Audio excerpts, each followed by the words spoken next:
She leaned over then and said to me, Dave, you're not that unique in the fact that you're suffering. You're human. It's human to have these big questions, to do this. She says it's also human not to know. It's also human, very much human, not to press pause, not to step back, not to actually ask ourselves some of the most important questions. And then she went on to ask me the most important question I think I needed to have at that moment, which was, Dave, what do you truly want to create in your life? You know, your breath, it's right underneath your nose. You can practice it pretty much anywhere. You don't have to do any fancy breath work or anything like that. There's all kinds of things to do, but to practice the pause, practice it often. You know, one place that I found it to do it was whenever I was driving somewhere or in a lineup or whatever, you know, just take a couple breaths right there and just ask yourself, how am I doing right now? I think taking that proactive pause when you can, to take that step back, to ask yourself the question, what is it I truly want? There's a really powerful quote that I heard, and it kind of goes like this. The problem isn't that you want too much. The problem is you don't want it all. The question is, what is your all?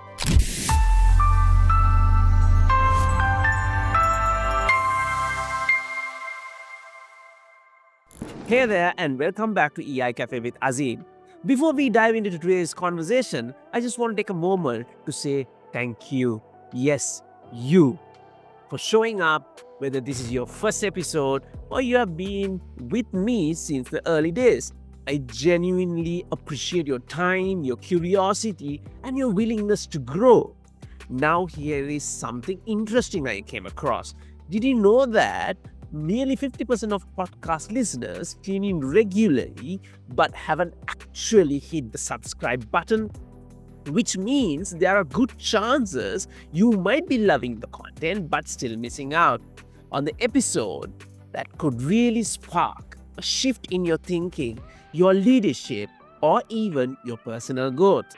So, if anything you have heard on this show has ever made you pause, reflect, or just feel, go ahead and subscribe on your favorite platform and drop a quick review. It truly helps others to discover the show, and maybe share an episode with someone who could use a dose of inspiration today.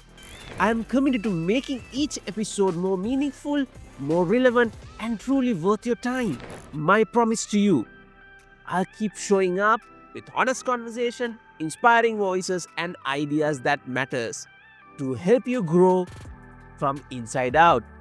All right, let's get into today's conversation. Greetings to you from Colombo, Sri Lanka. This is EI Cafe with Azeem and Season 12, and I'm your host, Azeem Saheer, a human capital specialist, a Lego series play facilitator, ICF certified PCS level coach, an emotional intelligence and emotional culture tech practitioner. I'm one of the lead facilitator with Luminary Learning Solutions. This weekly show helps to explore the impact of emotional intelligence on our life through engaging conversation with industry leaders, innovators, executive coaches, and thought leaders. We aim to inspire and empower you. In today's world, where business is worn like a badge of honor, we often forget one powerful truth. Growth doesn't always happen in motion. Sometimes the most transformative progress begins in stillness, whether it's a moment between decisions, a breath before responding, or a long pause to re-evaluate your path. Intentional pause hold potential to rewire how we live, lead, and connect. So, today we are diving deep into the pause that powers progress. A conversation about why slowing down is not a weakness, but a strategic strength, especially in leadership and life transition. To have this conversation, I have a very good friend joining me, Dave Sinclair. Dave is on a mission to help men reconnect with their true values, re-energize their lives, and redefine success on their own terms. With a strong background in business and experience coaching career professionals, business owners, and individuals in transition, Dave helps people realign with purpose and presence. His work centers around the habit and mindset that either move us forward or quietly hold us back. Of course, not to forget, he's the author of the book named Numb. Let me welcome Dave Sinclair. Dave, welcome to the cafe. Thanks for having me here, Azeem. I'm excited for our conversation.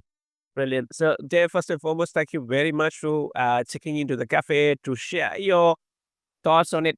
I've been following. We have been connecting through a couple of various platforms, right? But then again, I've been always following. You have been a person who always advocate the element of pause, because transformation does not happen. Transformation does not happen in a fast pace. It takes time. Unfortunately, as I said, in today's context, busyness has been like worn a badge of honor. We always proudly say when I go to workshops, what makes you not to attend the workshops? I'm very busy. We are very busy. Yeah, we do understand the whole busyness, but the context. Let me start off this question, this conversation. What was a moment in your life where taking a pause has changed your trajectory? And how did it shape the person you are here today in front of me? Let's start with that. Mhm. I just noticed taking a pause here, even as you asked the question, Azeem. I think what I want to share most, I mean, there's a lot of my story in the book, but really what strikes me in terms of one moment, one pause, it's when somebody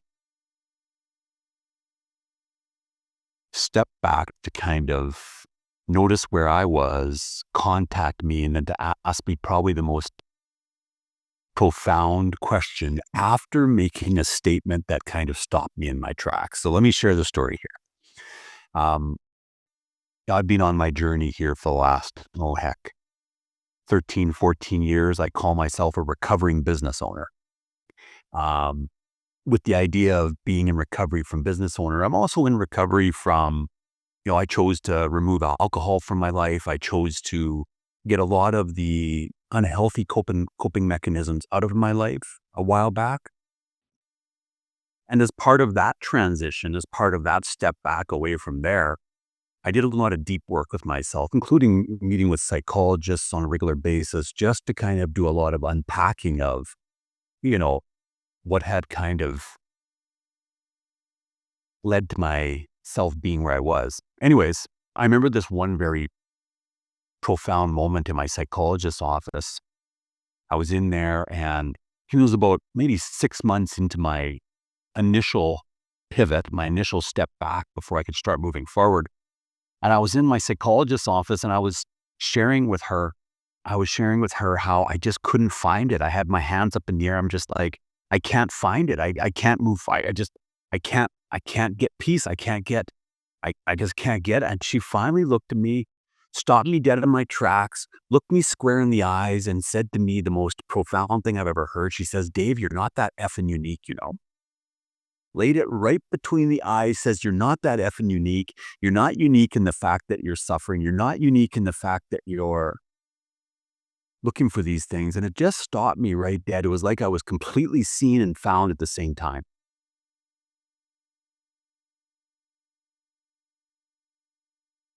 She leaned over then and said to me, Dave, you're not that unique in the fact that you're suffering. You're human. It's human to have these big questions, to do this.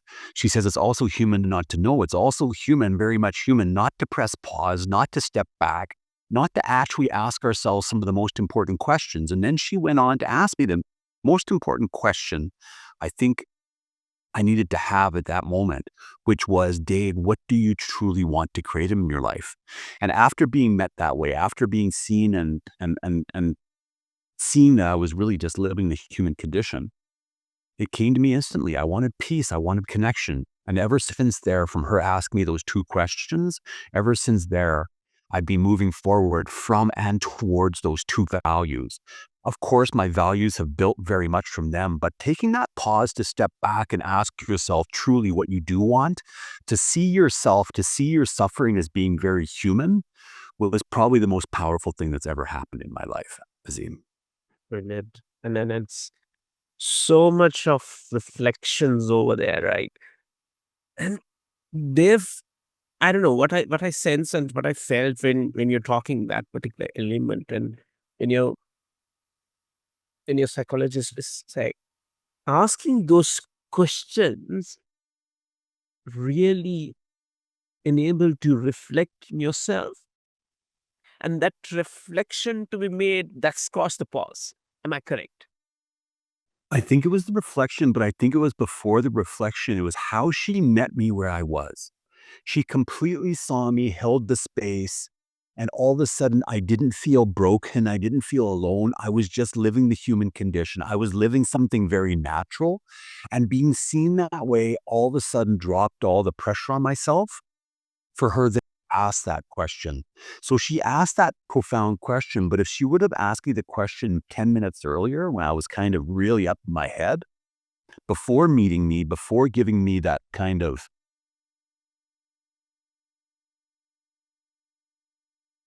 moment of mediation. All right. Awesome. So, So it was being met and kind of seen and then asked something really simple yet profound. Just something about being seen as a human and then being listened to, being felt, and yeah. yeah.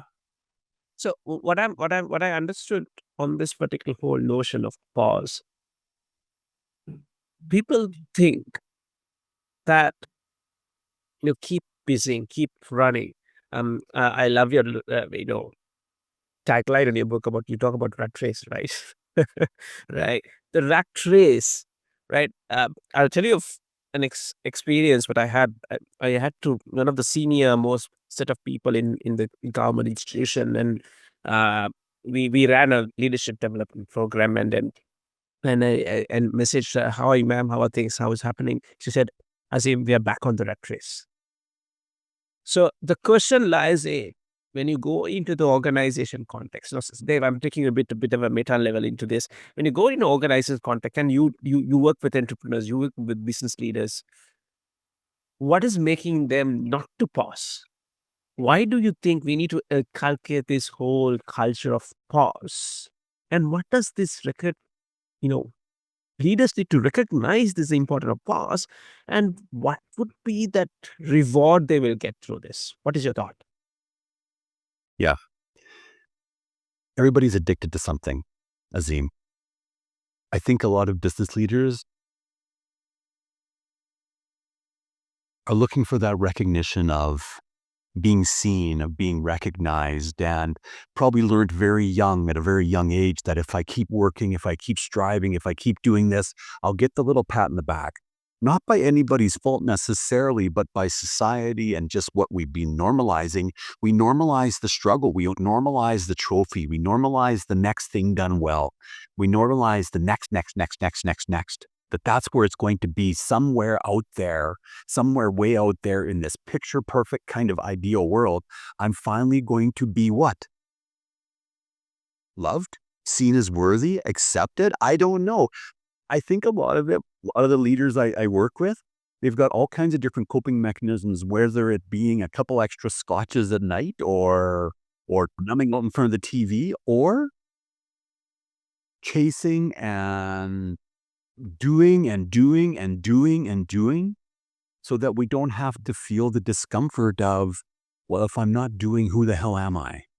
You know, Yeah. if I don't get seen for this, will anybody see me?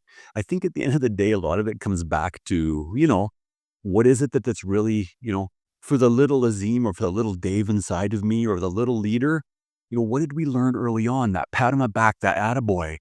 That's what we're chasing. We're chasing that attaboy when in fact, if we can just take a step back and just say, hey, you know what, Azeem, Dave, little Dave inside, I can just say, you are worthy. We are worthy. We are worth. We are value. In fact, just as humans, we are valuable. We don't know that. We're chasing that value in what we do rather than just who we are. Now, Yeah. I'm not saying that we just give up and just be in this world and all go and live in a cave like a cave yogi. No, we're in this world. There's all this stuff, but I think there can be a different way. I think we can kind of come at things from a more, yeah, I am worthy. Can I share a story about this? Yeah. It's going to be, I think it's in Numb a little bit. I touch on it, but it's coming out in my new book too as well. It's about, story about a business owner that, he was chasing all this stuff, and he tells a story about, there was this situation that came up in their business, and it wasn't really asking him to take care of it, but he felt obligated to put his Superman cape on there, to get in there, to work all these hours to the point he was completely burnt out. Well, nobody asked him to do that. Nobody did that. And in fact, once he stepped back after it, once he burnt out and went through kind of a little bit of a fiery storm, when he stepped back and he actually approached the people that he was working with, he found that there was people more than happy to kind of do the work. People want some worth. And I think, to answer your question a very long way, we're chasing a feeling of self-worth. Okay. Do. Chasing that feeling of self-worth, an artificial manufactured feeling of self-worth. There's nothing wrong with getting things done. Don't get me wrong. But yeah, we've learned to chase something almost as an addiction in itself. Workaholism, whatever you want to call it, is very powerful. Yeah. Yeah. I really like the element you pitched in terms of people looking for status, people looking for certainty, people looking for, especially leadership, looking for that. You know, to screen, to feel, to hurt is something they look out for. Now, there's another aspect what I understood what you're talking about is, does leaders need to know everything? When that challenge comes in, I think your feel, seen, heard, everything comes in, right? Now, when that happens, I think they forget about the whole pause. They need to forget about step back.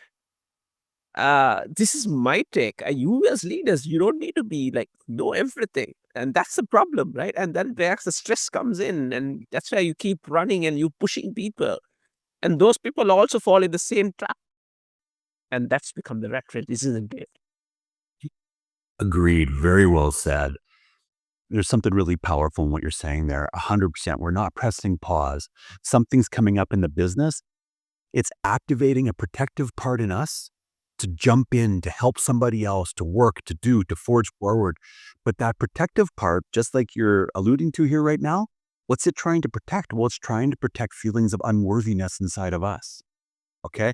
So can we instead, when something comes up, can we press pause?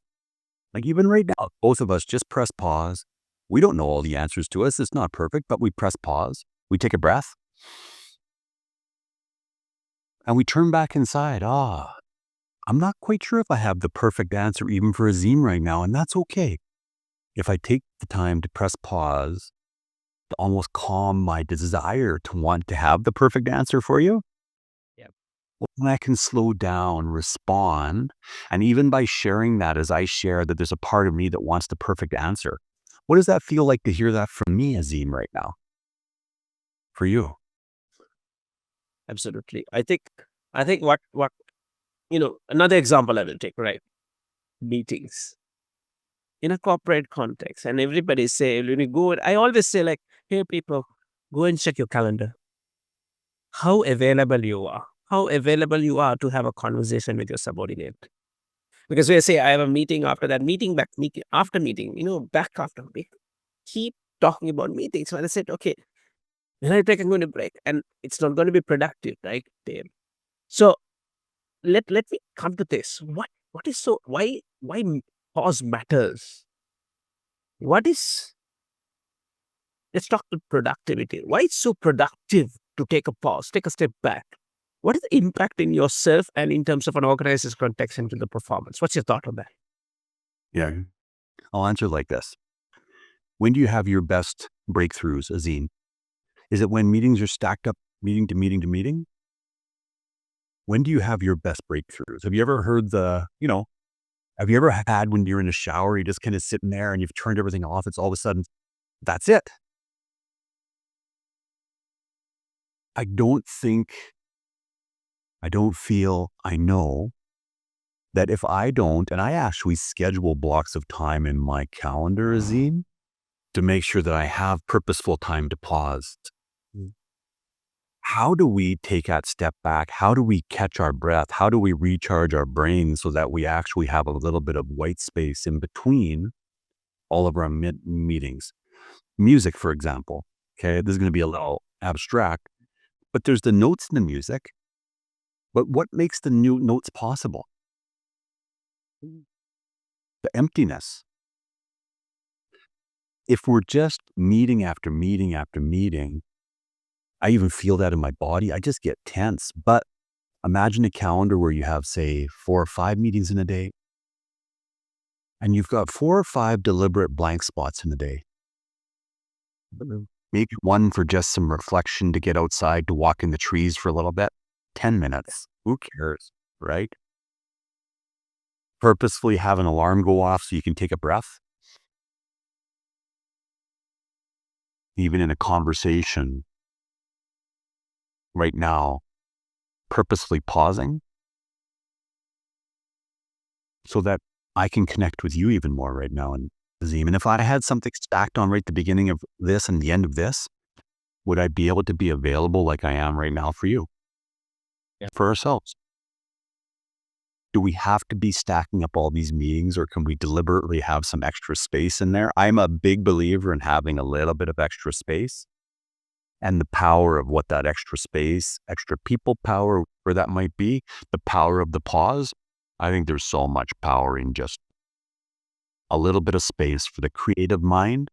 It's not all about doing. Sometimes it's about resting and the not doing, so that unconscious can start bubbling through that wants to come through. Absolutely. Absolutely.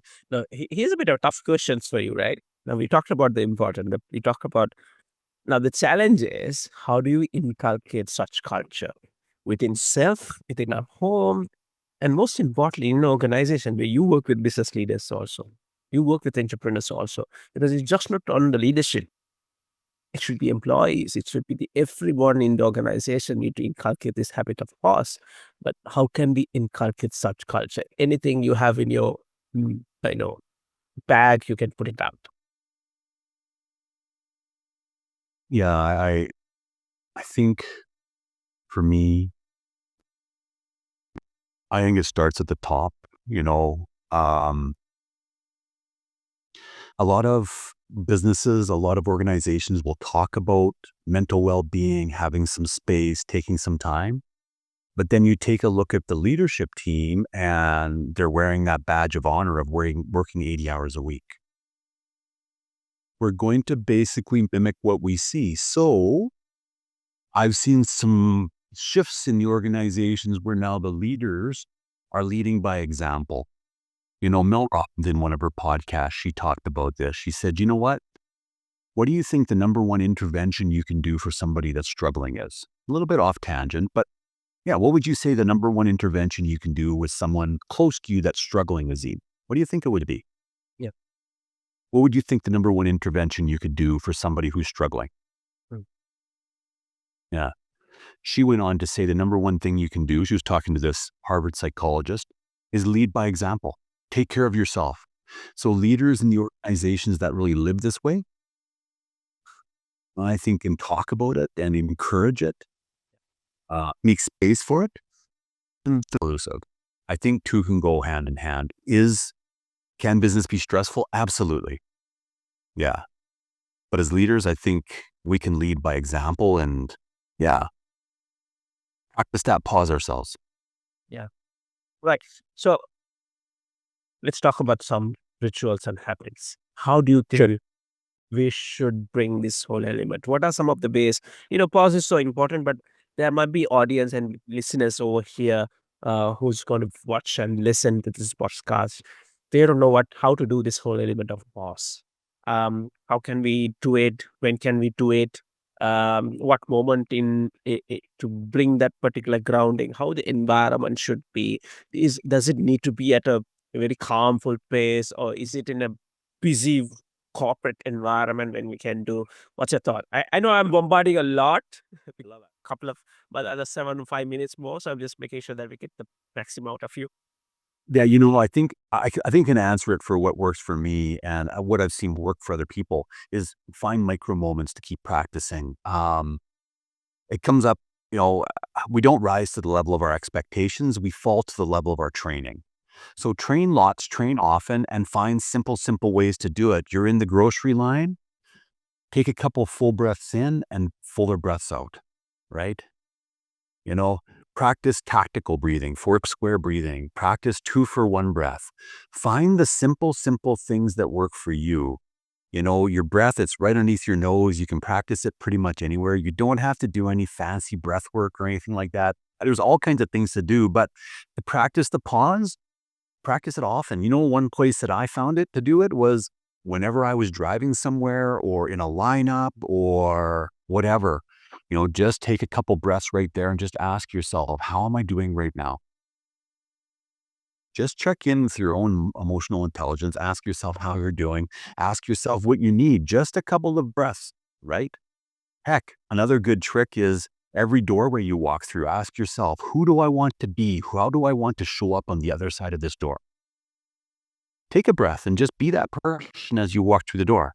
There's all kinds of small things. I just finding some things where you ask yourself a good reflective question, walking through a doorway, being in a lineup, whatever, practicing just a little breath work, just with some really easy breaths. 2 for 1 breath is one of my favorite when you need a little relaxation.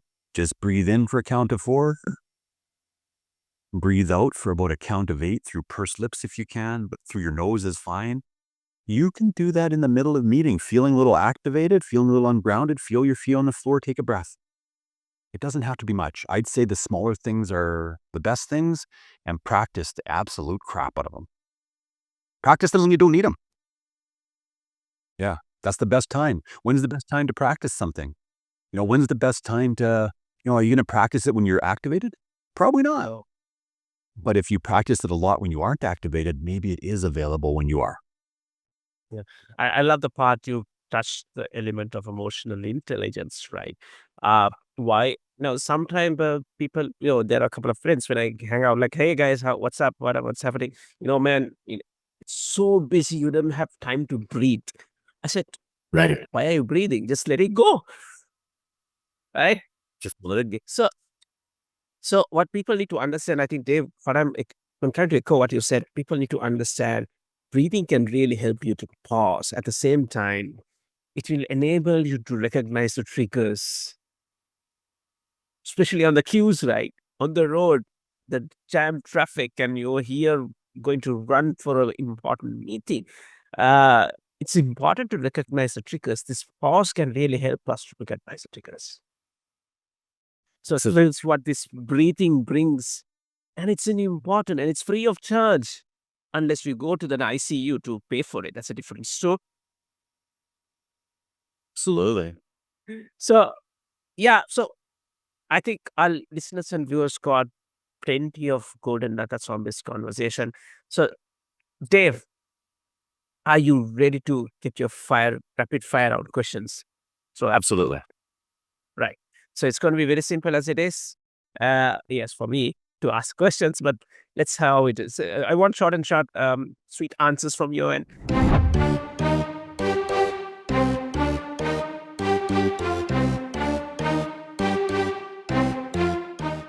right, what one daily practice you use for pause and you never skip?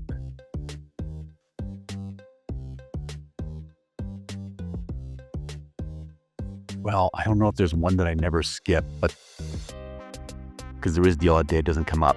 But breath work in the morning, meditation in the morning. Yeah. Brilliant. In one word, what does a pause feel like to you? Space. What is a habit people mistake for being productive that actually blocks their progress?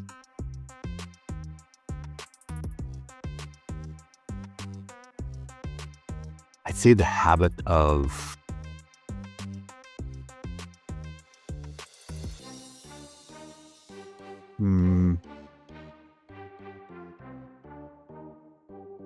saying have to, should. That's a good one. That's a good one. And the last one.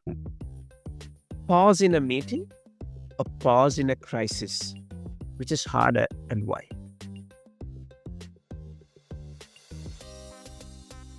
Boy, that's a great question. I guess it depends on the individual, but I think pausing in a meeting can really activate a lot of egoic material. And that can be really tough because it's going to bring up those feelings of I need to speak right now. I need to show my worth.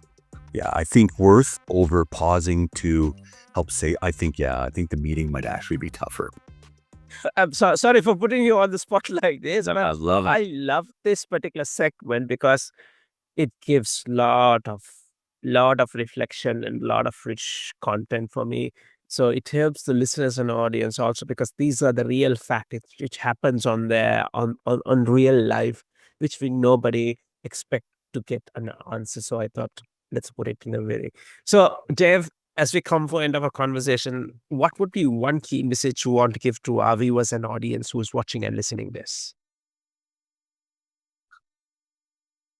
I think taking that proactive pause when you can, to take that step back, to ask yourself the question, what is it I truly want? There's a really powerful quote that I heard, and it kind of goes like this.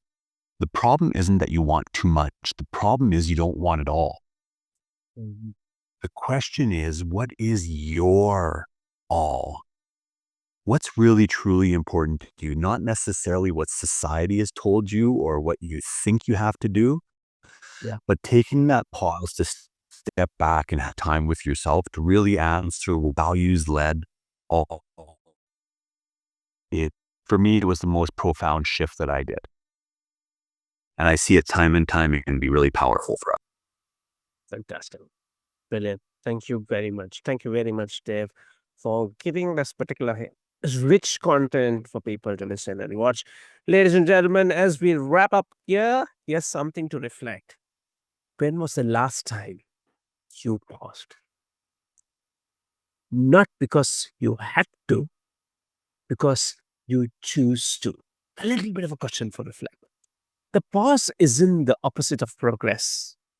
It's often the ignition point. Whether you are navigating a leadership challenge or personal shift or simply feeling stuck, remember that taking a step back can be the most powerful step forward. So, thank you for tuning in today. If this episode sparked you a thought or feeling, don't keep it to yourself. Share it, reflect on it, and maybe pause with it. We hope you gain valuable insight and practical advice for navigating this transition. If you'd like to get connected with Dave Sinclair and learn more from his expertise and some of the fantastic work he does, please log on to davesinclaircoaching.com, or you can get connected via his LinkedIn profile, which will be available on the podcast note. So on that note, Dave, thank you very much for tuning into this particular episode and sharing an important topic. I think it's an amazing, it's morning over here. I think it's a good time for me to also pause a bit, reflect how this podcast went. On that note, thank you very much for checking into the cafe. Thanks for tuning in to another episode of EI Cafe with Azeem. If this episode resonates you, don't miss out these powerful conversations too. Episode number 110, Building Resilience Through Narrative Coaching with Dr. Mihan Soiza. Episode number 99, Leading Through the Human Energy Crisis with Dr. Joshua Friedman. Episode number 96, From Feedback to Fulfillment, Building a Culture of Continuous Employee Engagement with Andrew Strata. Episode number 82, Self-Coaching for Leaders with Andrew Talon. And episode number 72, Can We Take in Charge in Difficult Times? If yes, how? With Amreen Nadeem. Every episode you listen is a step deeper into the power of emotional intelligence in leadership, teams, and life. If it sparked reflection, clarity, or action, leave a review, share your thoughts, or pass it on to someone who will get the benefit out of this. This is EI Cafe with Azeem. Checking out from the cafe, I am Azeem Saheer.